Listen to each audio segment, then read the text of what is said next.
Wedding, my sister, who always needs to be the center of attention, brought out a cake and announced her pregnancy to steal the spotlight. I was prepared for her antics and said, "Wait a moment, there's someone important missing." The room fell silent, and now I'm being blamed for the breakdown of my sister's marriage? So, 3 days back, I, 28, female, got married to my boyfriend of 5 years, Jason, 28, male. My bratty youngest sister, Allison, 26, was also attending, and she had planned on stealing my thunder. But unfortunately for her, I was 2 steps ahead of her the entire time. About a week ago, the baker responsible for our wedding cake told me that my sister had contacted her. Allison wanted the baker to bring in another cake for the day of the wedding and requested it to be a pregnancy announcement cake. Allison told her that I was the one who had asked for this but instructed her to contact the baker. She even offered to pay twice the amount I was paying for the cake to keep this a secret from me, as apparently, my sister wanted to surprise me. Thankfully, the baker had ethics and morals, so she decided to speak to me about it first. As soon as she told me all of this, I put 2 and 2 together and figured that Allison was probably going to pull some stupid attention-seeking stunt at my wedding, and I was right. So, I decided to stay ahead of her. I could have easily uninvited her, but I was really annoyed that she was trying to screw up the one day that was supposed to be about me. It seemed like she just couldn't tolerate my happiness, and it really upset me because even though I didn't like her either, I would never do idiotic things like this for attention.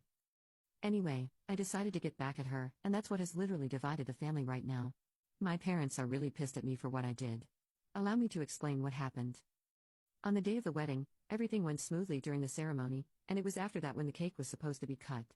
As soon as Jason and I were about to cut our cake, Allison said that she had an announcement to make and had our baker bring in another cake. Everyone else was shocked, apart from Jason and me, because I had already told him that this was going to happen and had planned ahead for it. Her cake was a pregnancy announcement, with congratulations on the new baby written on it in icing. As soon as people saw that, they started going berserk and trying to congratulate her and her husband. My parents were the worst, they literally started sobbing and completely forgot about me. At least some of my relatives had the good sense to stand by my side and not gather around her, because after all, it was my wedding and this was extremely inappropriate. After everyone was done congratulating her, she had the most smug look on her face when she said that we should probably get back to our wedding. I decided to call out the one person that I knew could screw all of this up for her. To be honest, I didn't even care that this was happening at my wedding, it just made things more memorable for everyone, especially my sister. So, after she said that we should probably get back to our wedding, I smiled at her and told her that I was really happy for her. This was a bit surprising for her, but then I also faked confusion and asked her to hold up because someone important was missing and the celebration was incomplete without that special someone. That was the cue for my special guest to walk into the room. I know you're waiting to find out who exactly this person is. It just so happened to be Allison's ex-boyfriend,